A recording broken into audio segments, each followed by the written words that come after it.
Welcome to the Hey Docs podcast with your host, Jill Allen. Today, I am joined by Malcom C. Riley, Director of Orthodontic Clinical Education and Early Career at Align Technology. Malcom works with orthodontists who are navigating the transition from clinical to practice owner, helping them build successful businesses in an increasingly digital and rapidly evolving market. Before joining Align, Malcom spent years supporting small business owners, startups, growth stage companies, and doctor-led organizations. In this episode, we're talking about the challenges and opportunities facing new practice owners, how digital workflows are changing the way practices operate, and what it takes to build a thriving practice from day one. So let's get started. And now, a word from the sponsors who make this podcast possible.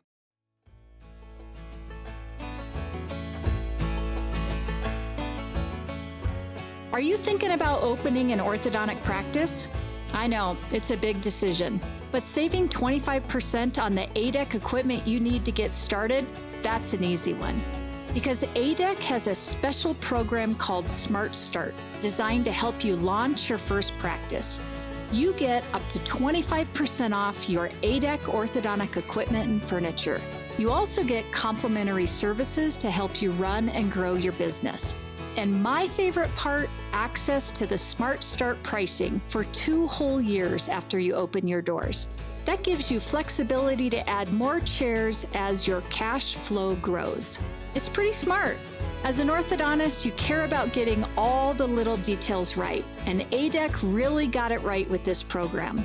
So if starting off with a big savings on ADEC equipment sounds good to you, the ADEC Smart Start is definitely worth a closer look.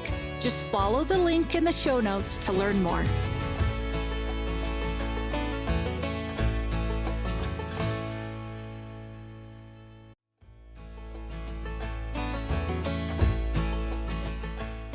Want a cleaner workflow for orthodontic cases? Meet Clarity Solutions from Solventum, formerly 3M Healthcare. The Clarity portal puts aligners, digital bonding, and retainers in a single streamlined platform. One workflow, fewer handoffs, and more control for planning through retention. Simplify your next case. Reach out to your local Solventum sales rep today or visit us at go.solventum.com/clarity. Again, that is go.solventum.com/clarity to learn more.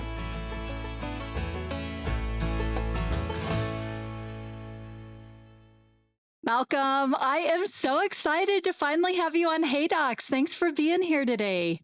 No, thank you so much for having me. I've been waiting for this for some time, Jill. Listen, I've been preparing. I've been watching all the old podcasts, trying to do my homework, but just so excited to be able to get to know you and be able to share some things with the audience today. Yeah, absolutely. I'm excited. It's going to be a great show today. So just to get us started, you said you've been doing your homework already. So you know, I love it when my guests are able to just give a little bit of background on themselves, talk a little bit about the work they've done, and especially for you, what you are doing now with Align. No, absolutely. Happy to share. So Jill, as I was thinking about this, really my hometown is Chicago. And growing up, I remember my parents and my grandparents, one of the things they always stressed to me was just the importance of community. So lifting people up and just trying to make a difference in people's lives. And that's really the thread that I've tried to really use to guide me as I pursue my career. So like the first stage of my career before Align was at Duke University's Fuqua School of Business, where I worked with our MBA students and our alumni. And my job was to really help them pursue their career and their aspirations, to do things that maybe they didn't think they could ever be done before. Former athletes who wanted to become investment bankers, former school teachers who wanted to become marketers. So my number one job was to make them believe it was possible. And then my number 2 job was to give them a blueprint about how to get there. So that included creating programs and designing career and leadership workshops to make sure they actually had the right tools and skill sets to achieve those goals. That included creating partnerships with companies from around the world to make sure there was opportunities for the students and alumni, but also to partner with our faculty members who wanted to make sure that what they were teaching in the classroom was representative of what they would learn outside. And while I was working with all these folks, I was helping them prepare for interviews. The truth of the matter is I got really curious about these big, hairy problems that they were trying to solve. And that curiosity led me to actually go pursue my MBA at Duke, which I had the privilege of attending and graduating from. And that was really a decision that kind of changed the trajectory of my career. Mm. And so after graduating from our business school, there was still one question. So now that I have all this business experience, how do I still make a difference? And Yeah. the answer that presented itself to me was healthcare and technology. And where that first led me to was an NGO called Innovations in Healthcare. And that was an organization that was helping entrepreneurs around the world, startups and growth stage companies who were trying to make healthcare more affordable and accessible. Mhm. And most of them were doctor led. So my job is to figure out if they're making a tremendous impact in India, could it also work in Kenya? And doing that work, they were doing phenomenal things. They were trying to figure out how to reduce the cost of open heart surgery from $200,000 to $5,000. And how do we do breast cancer screenings in areas where mammogram equipment is too expensive? And you really got to feel that their heart was truly in it. So doing that work really helped me fall in love with a couple of things. That's when I realized I love working with doctors. When I looked at all their business models as we tried to help them, give them ideas about scaling and connections, it was always technology that was making it possible. It was a tablet, it was a platform, it was a new tool that ultimately allowed them to help more people. And Mhm. so I saw that there was a central connection. So I knew that's where I wanted to spend a bulk of my career. Shortly after that role, I went over to work for Lenovo, which you might know is the company that makes the black ThinkPad laptops with the red dot Yeah. in the middle. Yep. Yep. So they make laptops, they make tablets, they make hardware for data centers. And my job was to work with strategic alliances. And the partner that I managed was Amazon.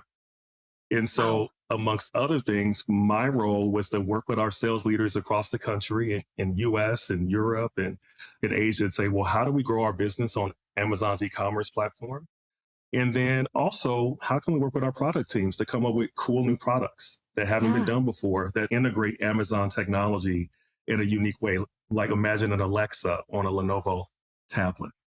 Yeah. And I took that role because I knew that to that point, I'd been helping people grow their business, but I hadn't had a chance to grow a business. So that was a great opportunity to be able to go for a deep dive in that moment. And I had a great time until a good friend of mine called and told me about some work she was doing with university in early career at Invisalign. Uh-huh. And what was so amazing about it was it allowed me to work on everything I had done in my whole career up to that point. I get a chance to work with universities. I get a chance to work with students and residents again. I get a chance to work with small business owners. So in beginning that work back in 2021, I had an opportunity to work on amazing things. I helped us to Yes. launch our educational grant program, which supports almost every orthodontic residency program throughout North America that makes it so they have access to Invisalign and iTero so that when they're treating patients, they don't have to make decisions based upon cost. They could just make decisions based upon what's the best treatment in this moment. And that not only makes a difference for their patient, but that community that surrounds it. And then the second pillar was really around education. And so, how do we make sure that they understand how to use the technology, how to achieve their own clinical goals? And so, Yeah. we do that through virtual and immersive in person education for residents and early career doctors. And for us at that time, that was doctors who were 0 to 10 years post Mhm. graduation, all Yep. orthodontists.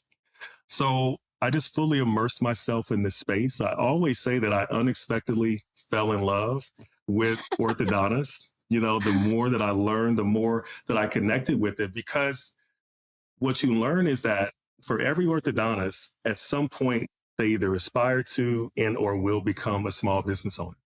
And that's something where my passion has always been.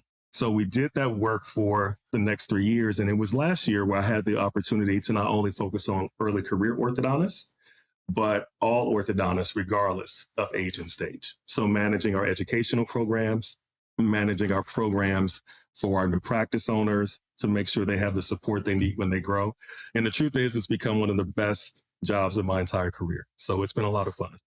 I love it. And it's so much fun for me. I have so many wonderful guests, and just to be able, like, for your story to just see, isn't it so interesting how the universe just kind of opens things up, and where you start in one area and where you end in another is so cool. I 100%. really believe.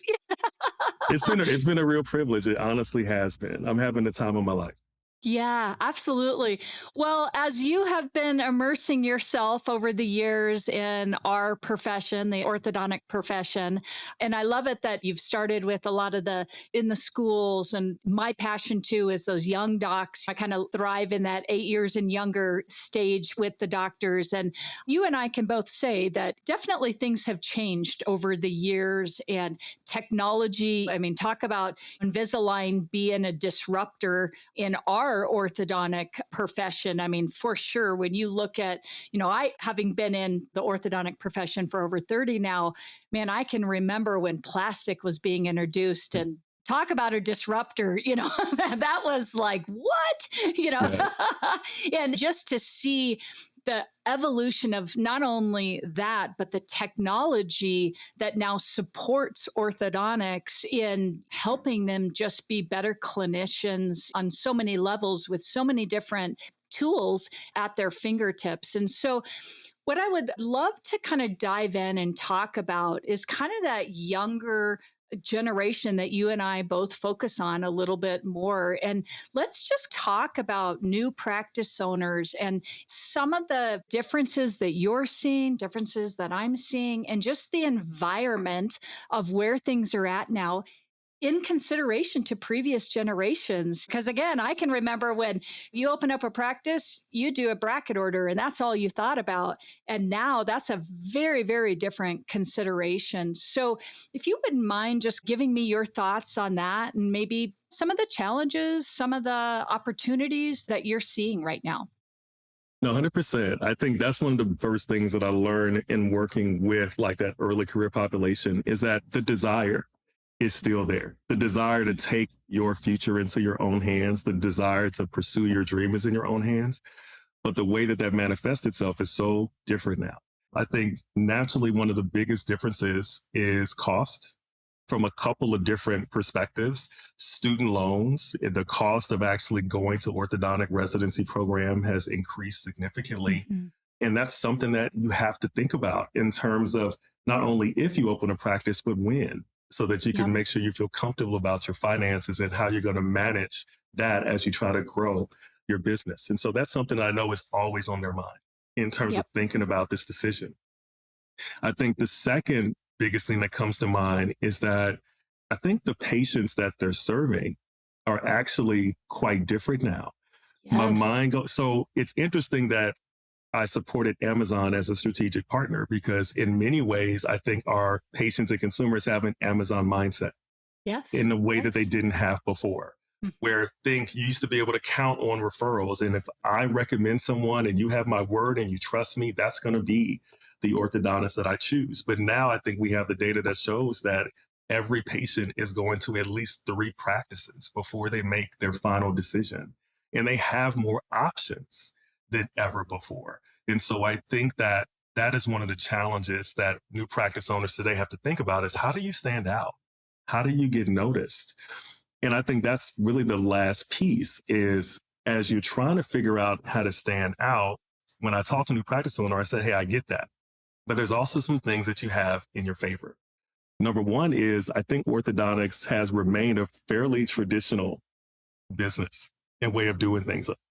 Most of the folks that I visit are still doing things in a very traditional way, which means that for those new practice owners that are willing to adopt digital workflows, whether that's virtual consults, whether that's integrating visualizations into your treatment, truly creating an experience that people will never forget, it matters Mhm. because we can almost guarantee that if you compare that to the experience they're getting at their other 10 options down the street, they're likely not going to have that experience. I also think new practice owners have an advantage because there's never been an easier way to share the experience that you're creating in your practice with the rest of the world because of social media. So I think those that really lean into the storytelling really tap into what are we doing that's special and unique, and be creative about telling that story. I would argue that even though in some respects things are challenging because it's more competitive, I would say that you actually have an even better opportunity to stand out as long as there's intentionality. Yeah. But what Yeah. are you seeing though? Because you're supporting and talking to so many of them all the time. Yeah, every point you made is right on. I totally agree with you. And one of the things that I tell all of my younger doctors when they're coming to me saying, hey, I think I want to do a startup, I think now's the time. And I do think that everybody kind of comes to that decision at different stages for sure, is that, to your point, I do not think there is a better time than now to really be able to, if you're going to do a startup practice, to really be able to set yourself apart. And to your point, yes, we've got these, what I'll call our marketing buckets, and there are some very traditional ways that we still have to market. But gosh, we have got literally thousands of people at our fingertips or at their fingertips should we choose to kind of lean in to some marketing that way and whatnot. But also beyond that, when you talk about the demographics of a practice, I think what is so cool about the younger generation of doctors right now is, number one, I'm going to take this all the way back to just the influence that they're getting in residency programs. Is I can think back 20 years ago when I first started, it was very rare to have any type of aligner program, or it was kind of a fringe thought if it was being taught at all in the residency programs. And now, one of the things I love the most is when I've got residents coming out of school and I've got doctors that are the ones that are like, I'm coming out and I'm starting my own practice, or I'm going to associate for a little bit, but then I'm going to be right in, is they're so primed and open to not just that traditional way of thinking, because they've had exposure all the way along and they're just more comfortable with technology. I say our younger docs now, anybody who's listening, I mean, you're natives in all of this. So it's not scary to think about treatment planning in a platform that, is technology driven. So my big long tirade here, it is, I think that it is so wonderful for so many of my doctors that I'm working with, because right now I feel like they've got such an advantage because they embrace all the technology. And one of the things that I'm always saying to docs is there is never a better time in your career to introduce digital systems, digital platforms, than when you're a startup, because you're never going to be slower, but you're never going to be able to put the foundation in place better. Like you've got 100% control. You have and you know this with the doctors that are established, the hardest thing an established practice will ever do is introduce a big new technology into their practice, because of the drag of team members, because of the drag of new technology, because of how long it takes to introduce something new in. Where a startup, heck, we can have digital custom brackets, we can have aligner systems, we can, you know what I mean? And you can just set yourself up for success, which then in turn leads us to have, I believe, our orthodontic offices of the future, where we're going to have core team members, smaller teams, more efficient treatment planning, and more patients, because we're now not just focusing on those 8 to 12-year-olds, which are still our bread and butter, but we have an opportunity to meet the needs of some of those adults out there, or people who are like, yeah, so I know you said I was supposed to wear retainers, but,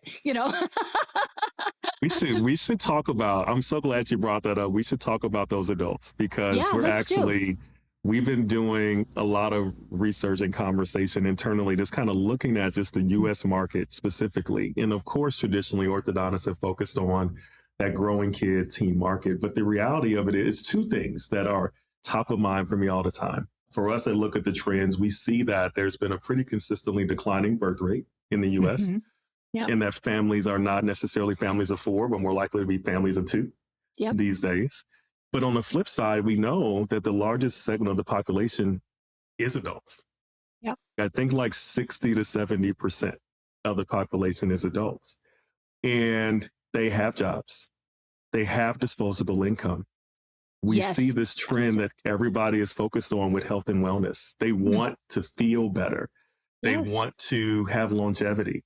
All those things are important. And what I often think about sometimes is all of those adults who were never presented with an opportunity for a treatment. So you have two categories. You have the ones who had treatment when they were younger, and you know they have not been wearing their retainers. No, number one. So we know 10, 15 years later, it is time for them Yep. to get a little, at worst, a little bit of a touch up. But also people like me, because when I was younger and I would, we had like a little crowding back then, that wasn't, I say back then as if it was 50 years ago. This was in like the 80s and 90s. My doctor would say, he said, it's not a medical necessity. Yeah. So orthodontic treatment was not recommended for me. I received my first orthodontic treatment in my 40s, right? When I had an employer, when I had health insurance they paid for it. And think about how many adults are out there, Yes. right? Yes. On both Totally sides agree. of the aisle, men and women who are just waiting for someone to ask and say, oh, I didn't know this was for me. And Yeah. that's actually an area that we really want to focus in on, helping our partners and our customers think about how they can take advantage of that opportunity. Yeah, I could not agree more. And I just want to say for a lot of our younger listeners, I am in my 50s and I like to think 50s is the new 40s. Yeah, So, I think so. when you're thinking about that, I think there used to be this stigma with adult patients. Oh, they're harder. Oh, they're this. Oh, they're that. And yes, they may have more Yeah. questions to a point, but we also have the tools right at your fingertips now to be able to meet some of those needs, to be able to, I know I'm getting off topic here a little bit, but even just what we're seeing now with what the iTero can do now. And I think it's so hard. I was just having a conversation yesterday, as a matter of fact, with one of my clients, and they were saying how much they love being able to, especially with adults when they're like, I just don't think this is moving. And they Mhm. can do you'll have to help me with what it's called now, where they can At the exclusive where they can see the weather map and they yes. can, And they can kind of like lay like where their teeth were over where they are now and oh, be like, time lapse. They can look at the time lapse feature to see where we started yes, and where we're going. Yes. yes. And then be able to show the patient, hey, right here, you can see that the movement is happening. And sometimes, again, going back to, yes, adults can be a little tough sometimes. Sometimes it's just, we just need to quell the questions and then they're fine. They need to kind of see the proof sometimes. Hmm. And so, And so much of that, Jill, I think so interesting you mentioned that at one of our flagship courses is called Advanced Practice with Invisalign API, where we typically have about 120 orthodontists come from all across the country. And we're constantly updating the agenda to make sure it fits the needs of this moment. In our last course of the year in Denver, that's actually one of our keynote lectures, is one of our speakers, Dr. Barry Glazer, is going to share the story about how he used to treat 20% of his patients were adults. mhm. But beginning with COVID and its sustained afterwards, it went from 20% to 50%. Wow. And along with that, it's not only about, hey, I was intentional about treating more adults. He's going to share how that forced him to rethink how he treats Mhm, patients, mhm. how he communicates with patients, how Yeah. his team had to adjust their office hours, had to adjust their talk tracks because they're not the same. Yep. We are not the same as Yep. teenagers. I did take the walk of shame. I had to get one refinement because maybe allegedly I didn't wear my trays for a couple of weeks. you know, Allegedly. allegedly. But the thing is, I was still very motivated Mhm, to finish the mhm. treatment. I mean, I had the extraction, they had to close the space, they had to do all these things, but they had to talk to me differently. Right. Yeah. But I think that's the one thing I think is an area where we're trying to also create some more education around is understanding how to talk to these generations a little Mhm, bit differently, mhm. right? Because at the end of the day, we still trust our doctors. I still trust my doctor Yep. because they know clinically much more than I ever will. But I'm sure he talks to me very differently than he would to my daughter. And that's an Yeah. adjustment that we all have to make.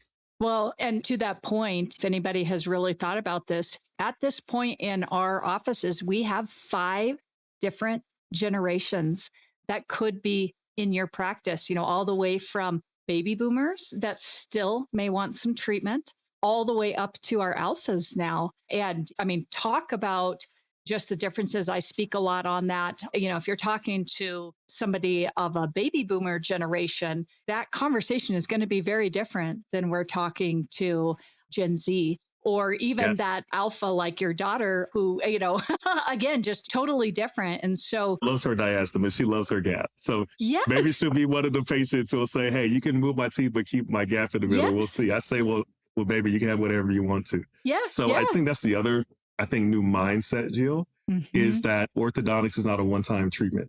Yes. Right. Yes. So I think about my wife who she actually had orthodontic treatment in her 30s. And now 15 years later, she's ready for more. And she doesn't see it as a burden. She doesn't see it as that her orthodontist didn't do what she promised. She just says, it's a little bit of shift. I would like to address it. Yeah. Let's do it. Right. And so it's really the opportunity to create these lifelong relationships. I think in a way, it used to be, okay, I'll treat Malcolm, then I'll treat his daughter.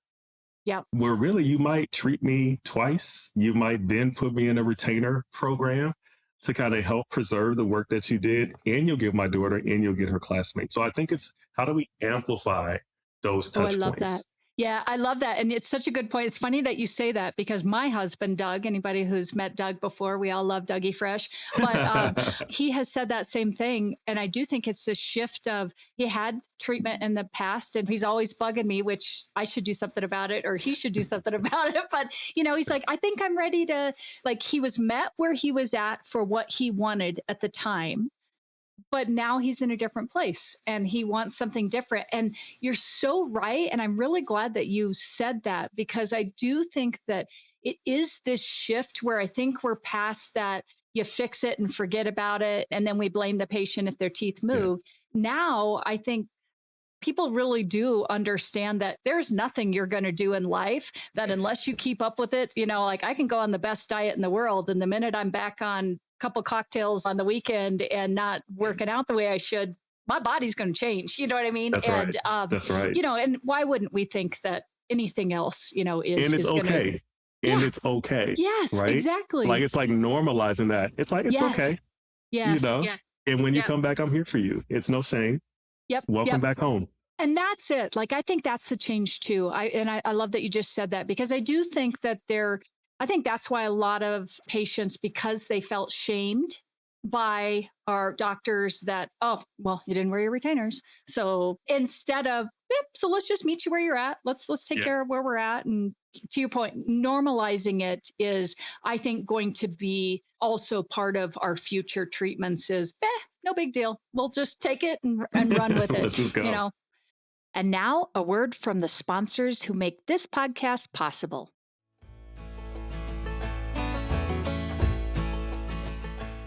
Hey docs, if your new patient follow-up depends on someone remembering, it's leaking revenue. Greyfinch automates new patient follow-up, texts and emails go out automatically, and your treatment coordinator just checks their tasks list to see what needs a quick call or a more personalized message. That is one of the many reasons I recommend everyone take a look at Greyfinch.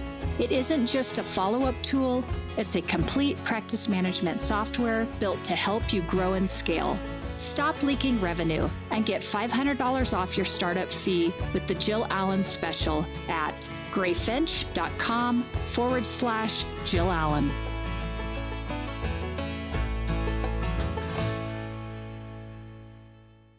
So let's talk a little bit about, I can tell you the data that I see with my doctors that are doing startups and practices that are definitely more aligner focused right from the beginning. And I kind of alluded to some of the things, just in, I think there's never a better time.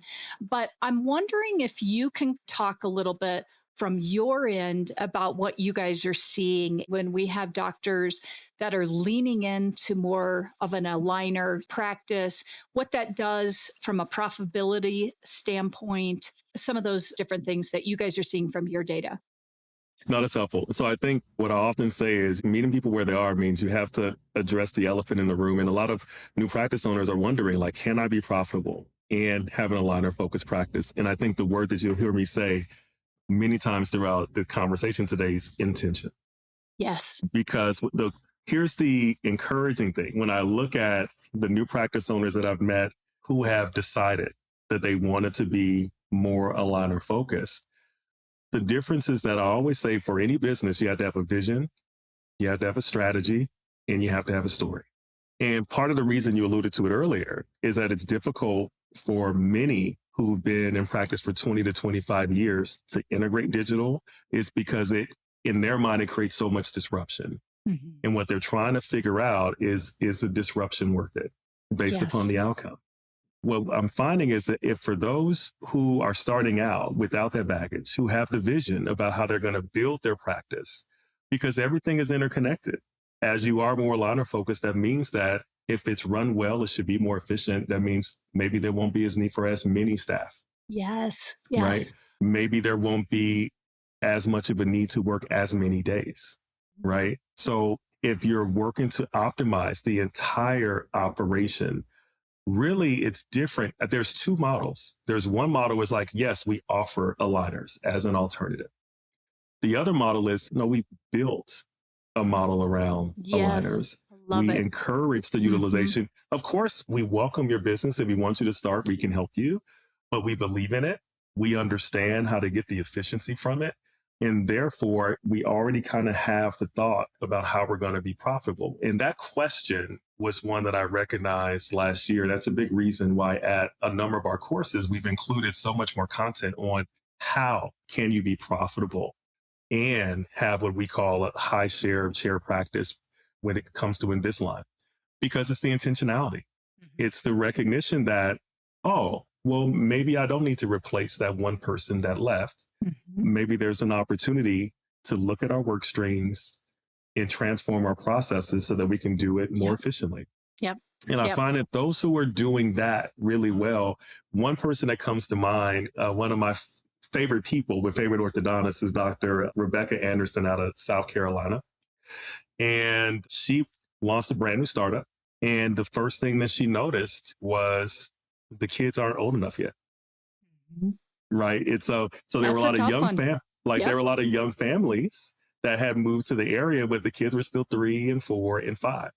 And so what she recognized was, as I try to carve out my niche in this area, as a new practice owner, you kind of have to treat a lot of the cases that other people don't want to. And what she always will tell you is that she became really good at treating challenging cases with Invisalign. And then word starts to spread amongst those communities. Amongst this friend tells this friend and that tells that friend. They were like, well, this person told me no, but Dr. Anderson said yes. So that's the other part of the equation, is that the biggest thing that I've come to really respect about orthodontists is this endless pursuit of education to get better. I love how they want to be the best at what they do in the world. And when I look at the educators at our courses, whether it's Dr. Anderson, whether it's Dr. Maz Mashiri, they all have one thing in common. I've never heard any of them call themselves experts. They'll say, hey, I've learned quite a few things. I have some things that we can share. But you know what they're doing when they're not lecturing? They're taking notes, listening to their colleagues.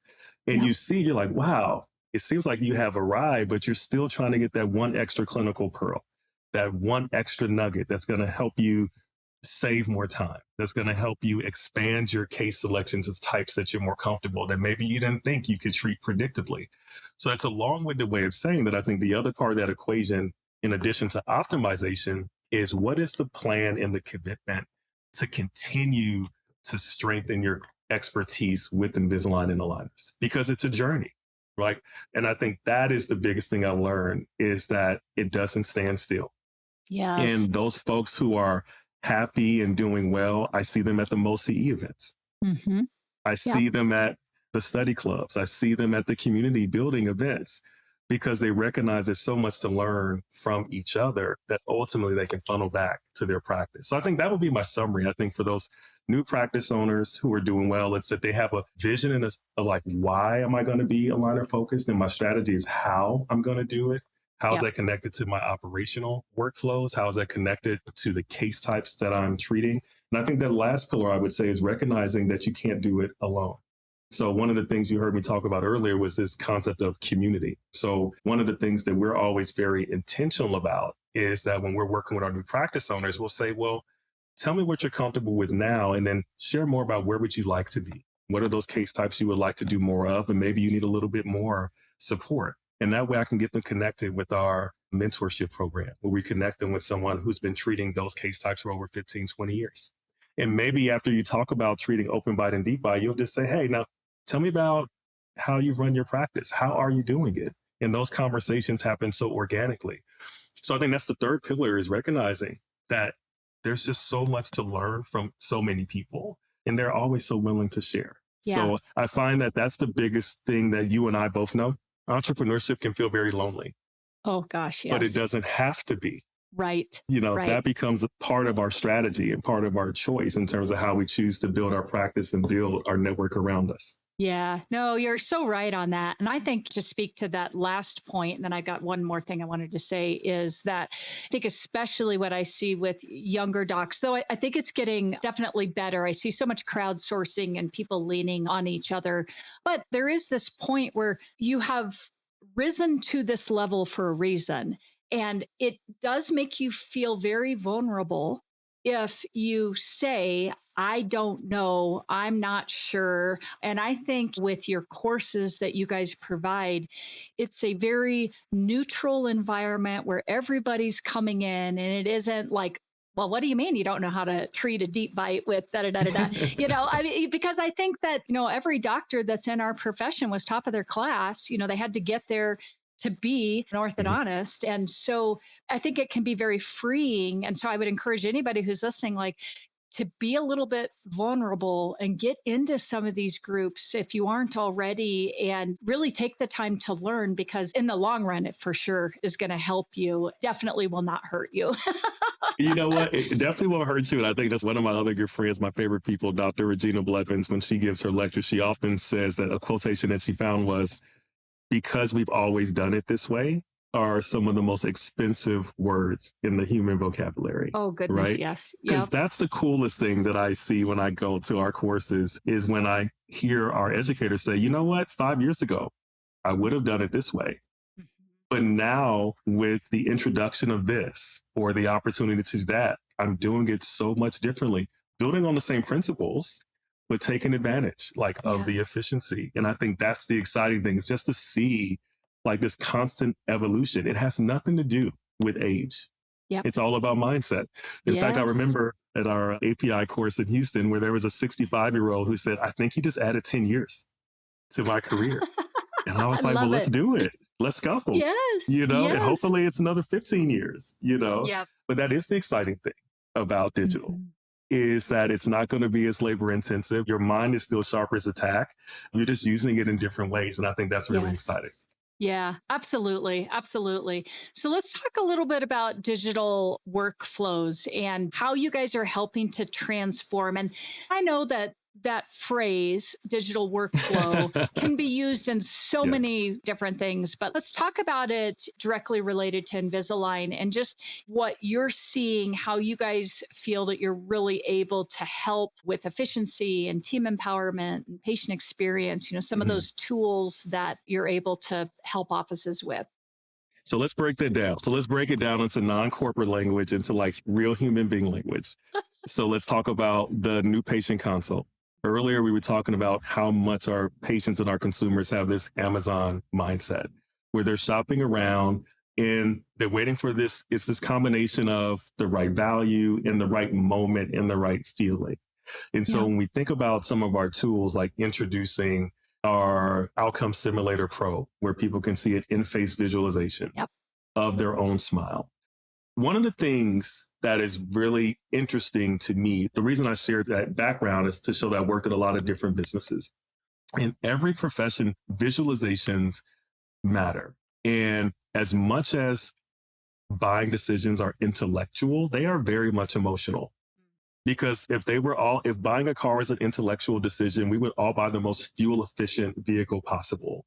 We would all be driving Honda Accords and Toyota Camrys, and I don't, I did, but we buy based upon what we want in that moment in our life, because it feels like this is something maybe that I've earned, that I want to do this for myself. So I think with these visualization tools, that's the beauty, is that yes, our teams and our doctors are incredibly well educated at telling the story. But I'll tell you this, before I even knew I was ever going to work for Invisalign, the first time I saw an iTero scanner was as a patient.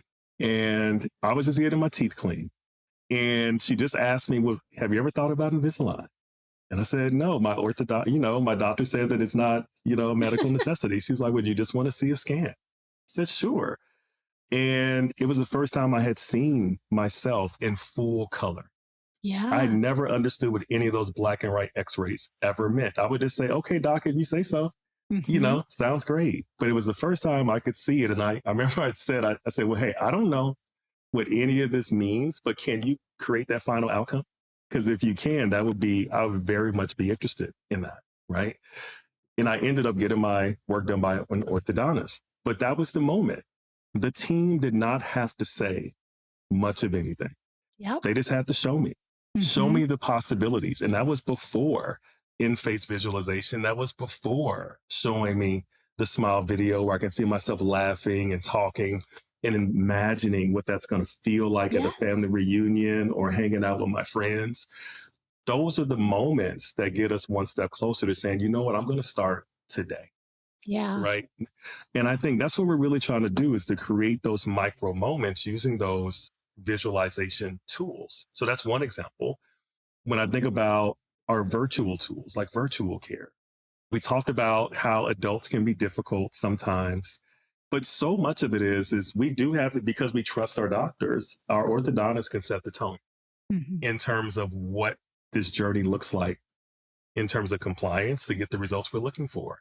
So what I see with so many of our educators is that virtual care isn't like this optional thing. They don't even give the patient an option. This is what we do. You're going to send me your photos every week. We're going to take a look at them. You're going to see instantly about if they're fitting well. And then if we see any issues, then someone from my team will communicate with you. So it normalizes this post Yes. office connection Yep. that never has to end, but they don't have to come into your Hmm. office. Hmm. Because that's one of the things that I often think about is you talked about what's different now compared to previous generations. I know many orthodontic offices used to be really busy and a lot of appointments, but all those appointments weren't necessarily new patients. Yep. It was people like my wife that had her bracket broke and she would come in and they would need to fix it.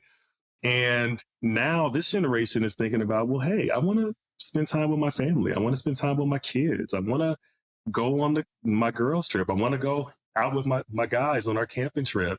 And I don't want to have to be stressed about it. Yep. I think that's what these tools like virtual care allow us to do, is to still Hmm. have connectivity, but also empower others within our practice to do that. Yeah. And another one that I think is always really cool is, particularly as it relates to adult treatment. When you're thinking about some of those restorations that need to happen, like crowns, being able to show the patient using a tool like Small Architect, like, hey, this is what the orthodontic treatment is going to do in terms of creating space before we do that. And then being able to see an example of what that final outcome can be is so powerful. And you know what it also does? It builds a relationship with the other dental specialists in your community that you're partnering with, so they can see, oh, we're helping each other. Like, we Hmm. are helping each other identify and treat patients and creating the best outcomes. And I think those are some of the new possibilities that are so different now, that we're just working to try to make sure we give people the right information about how they can take advantage of it. Yeah, I love that. Just thinking about the different ways that we can, again, meet patients where they're at. I mean, I think time is the most sought after commodity. And it is so true. The way we used to think about, like, oh, a patient needs to be in our office in order for us to show value is so different now, I think. And again, that may be, if you're treating one of our boomer generations, that may be something where there That's is right. still a lot of value to, I need to be in front of the doctor. Where if you're treating a Gen X or a millennial, they're, you know, they're, They might be okay. yeah, They might be okay. You see it. You see, exactly. my wife very much likes going to the orthodontist office. Yep. Me, because I take my daughter to dance recitals and summer camps. and all these other activities. I would much rather not drive an hour to get to your office and an hour home. I would much rather take those 2 hours and do something where I can invest in my family Yep. or myself, you know, Yeah. so that when I do come to the office, it could be even more meaningful. And so I think that's a big opportunity. That's one of the things that I had noted that I want to talk about today is I think that for orthodontists and their team to become even more obsessed about truly understanding each of these different generations. Like Yes. we call it customer obsession in the corporate world because we know you're obsessed clinically with creating the best treatment because that's where it begins and ends. But there's a huge opportunity to really unpack those layers in Mm. terms of what are those trigger points? What are those things that people care about that really will help them feel like, you know what? It was when you said this in this moment that made me know this is where I needed to bring my family.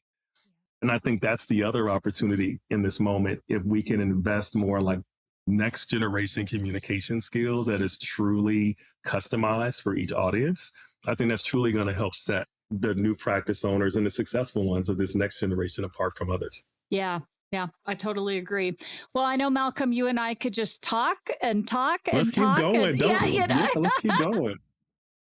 Well, we'll definitely have to do another episode a little later in the year for sure. As we kind of finish up here, I want you to talk a little bit about the orthodontic new practice program that you guys have, because I'm sure we've got a lot of listeners that are like, this has been great. I know Invisalign. I'm sure they've picked up a ton of pearls in what they've been Yeah. hearing here. And so I'm wondering if you can just dive into that, because that is one of the Mhm. things that I really appreciate about Invisalign is that you do have some very specific programs geared towards startup doctors and practices. Yeah. And for me, as a consultant that focuses on young doctors, I can tell you there are not a lot of companies out there that really see the value in educating and helping new doctors get their practices off of the ground and going. So I'm Yeah. wondering if you can talk a little bit about that as we wrap up here. Love to. It's a passion project of mine. So last year we did a lot of listening because we recognized that things were changing for new practice owners. And we just talked to hundreds of them at our courses and say, what do you need in this moment? And it really centered around a couple different pillars. Number one was when things feel a little bit unpredictable, you're trying to create some type of certainty. And so one area was around cost, Invisalign Nitero. And so the first thing we had to address was let's come up with some really creative promotions that meet these doctors where they are. And for those of you who are interested in learning more, please reach out to us and we're going to be excited to share them with you. We think that we have hopefully effectively removed or at least lessened those concerns of that barrier. But the second thing they said is even once we get beyond cost, there's so much that I need to learn. Maybe I'm the first person in my family to open Yep. up a business, or I'm the first orthodontist in Yes. my family. There is no blueprint for me. So, literally, the only requirement to participate in this program is to come to one of our flagship 2-day educational courses. This year, that's either our API course or our Ortho Summit. And the reason is that infused in these courses is we actually have a 1-day track specifically for practice owners where we talk about how to be profitable. We have 4 different sessions about practice marketing and how to get more patients into your practice across different generations.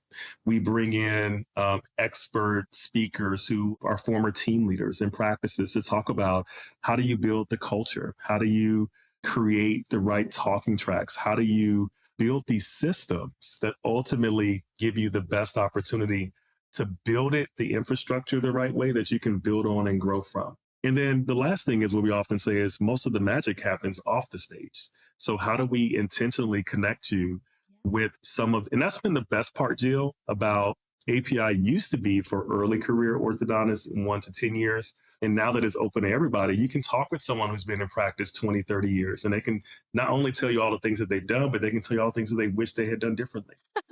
And that's, and that's Yes. really powerful. In addition to that, they say, okay, that's great. We have education. What about my team? Yeah. Right. So we provide complimentary team training resources, both in person and virtual. So imagine being able to send your treatment coordinator and your records tech and your financial coordinator to a on-site, in-person course. Imagine being able to get in-practice training about not only telling you to use our tools, but actually showing you how you can integrate that within your consult, not do it the way that we say to do it, but we can listen and say, well, show me how you do it. And then we can identify the opportunities to weave this in for you. And the other piece they asked for was, what about direct marketing support? So not only will you get that at the course through our courses, but we actually have a team called our field practice marketing team, which are actually people who've helped practices grow by helping them co-design marketing strategies for the last 10 to 15 years. And so That's they have a great. deep understanding of orthodontic practices in their surrounding market across multiple channels, be it social media, be it community marketing, be it all those things. And imagine having a trusted advisor that you have access to complimentary. Mhm. So what we try to say is we want to make sure that we create a program that provides comprehensive support. How do we anticipate every pain point that every entrepreneur, that every ortho new practice owner is going to face and make you feel like you don't have to deal with that alone? So how we can be there for you every step of the way. Clinically, if you wanted to expand your case types, and you'll say, hey, I feel like this is maybe taking me a few more additional refinements than what I would like. We have the ability to send a clinical team into your practice or talk to you virtually.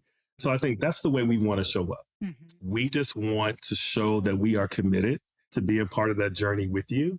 So we can say we were there with you when you first started, in addition to being there with you along all those key milestones where you're celebrating. And hopefully we're celebrating together along the way.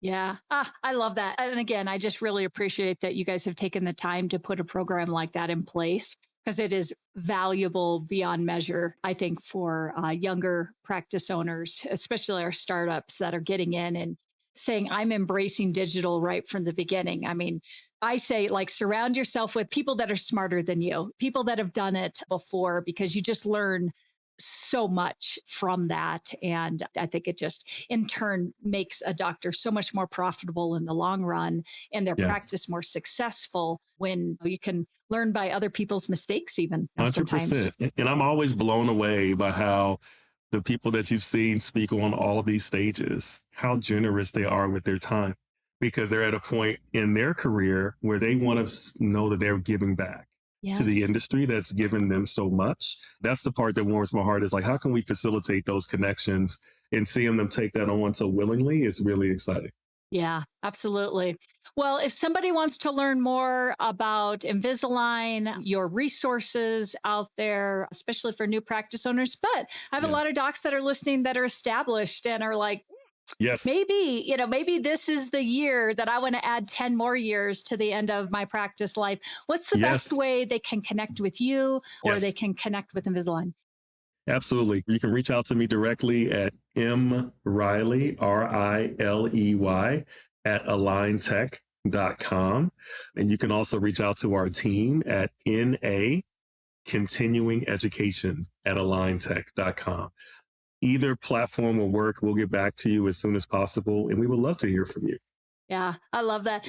And now a word from the sponsors who make this podcast possible.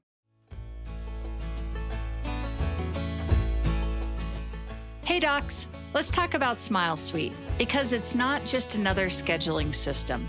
It's a game changer in the world of new patient management.